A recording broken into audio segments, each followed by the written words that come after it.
பள்ளிகளில் 8ஆம் வகுப்பு வரை கட்டாய தேர்ச்சி என்ற நடைமுறை மாற்றப்பட்டு தேசிய கல்விக் கொள்கையின்படி 3, 5 மற்றும் 8ஆம் வகுப்புகளுக்கும் பொதுத் தேர்வு என அறிவிக்கப்பட்டுள்ளது.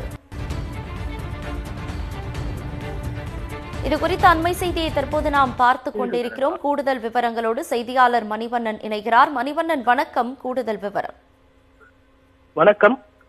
ஒன்றிய அரசு பள்ளிக்கல்வித்துறையில பல்வேறு மாற்றங்களை செய்து வருவதால் பெற்றோர்கள், மாணவர்கள் தொடர்ந்து இதனால் பாதிக்கப்பட்டு வருகிறார்கள். குறிப்பாக சிபிஎஸ்இ பாடத்திட்டத்துல பல்வேறு மாற்றங்கள் செய்யப்படுவதால் தொடர்ந்து மாணவர்கள் அவதியடைந்து வரக்கூடிய நிலையில்தான் தற்பொழுது ஒரு பெரிய அறிவிப்பை வெளியிட்டு நடைமுறைப்படுத்துவதற்கான நடவடிக்கையில சிபிஎஸ்இ பள்ளிகளை அறிமுகப்படுத்தப்பட்டிருக்கிறது. குறிப்பாக தேசிய கல்விக் கொள்கை 2020 படி பாத்தீங்கன்னா 30க்கும் குறைவான மதிப்பெண் எடுத்தால் 3, 5, 8ஆம் வகுப்புல ஃபெயிலாக்கப்படுவார்கள், அது ஃபெயிலாக கருதப்படும் என்று தற்பொழுது சிபிஎஸ்இ பள்ளிகளுக்கான இந்த அறிவிப்புல அறிவிக்கப்பட்டிருக்கிறது.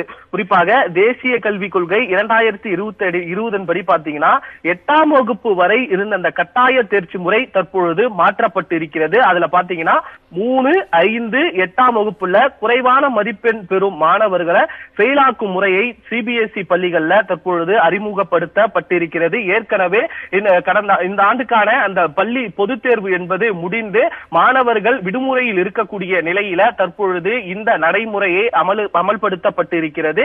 தற்பொழுது இந்த நடைமுறை அமல்படுத்தப்பட்டிருந்தாலும் பல்வேறு பள்ளிகள்ல மதிப்பெண்கள், அதாவது வினாத்தால் திருத்தப்பட்டு விரைவில் மதிப்பெண் அளிக்கப்பட இருக்கக்கூடிய நிலையில்தான் ஒன்றிய அரசு தற்பொழுது இது போன்ற நடவடிக்கைகள்ல ஈடுபட்டு இருக்கிறது.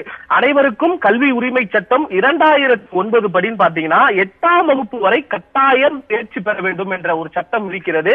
ஆனால் தற்பொழுது ஒன்றிய அரசினுடைய இந்த தேசிய கல்விக் கொள்கை 2020 படி பாத்தீங்கன்னா சிபிஎஸ்இ பள்ளிகள்ல 30க்கும் குறைவான மதிப்பெண் எடுத்தால் ஃபெயிலாக்கும் நடைமுறை என்பது மாணவர்களிடையே பெரிய அதிர்ச்சியை ஏற்படுத்தி இருக்கிறது. உலகத்துல பார்த்தோன்னா இந்தியா கல்வியில முன்னேறிய நாடாக இருக்கிறது. குறிப்பாக தென் மாநிலங்கள், தமிழ்நாடு உள்ளிட்ட மாநிலங்கள்ல, தமிழ்நாடு, கேரளா உள்ளிட்ட மாநிலங்கள் கல்வியில இந்தியாவிலேயே பெரிய பங்கு வகிக்கக்கூடிய மாநிலமாக இருக்கக்கூடிய நிலையில்தான் இது சிபிஎஸ்இ பள்ளிகள்ல பயிலக்கூடிய 3, 5, 8ஆம் வகுப்பு மாணவர்களிடையும் அந்த பெற்றோர்களிடையும் அதிர்ச்சியை ஏற்படுத்தி இருக்கக்கூடிய வகையில தற்பொழுது இந்த நடைமுறை என்பது இந்த ஆண்டு முதல் அமலுக்கு வரப்பட்டிருப்பதாக தெரிவிக்கப்பட்டிருக்கிறது. தகவல்களுக்கு நன்றி மணிவண்ணன்.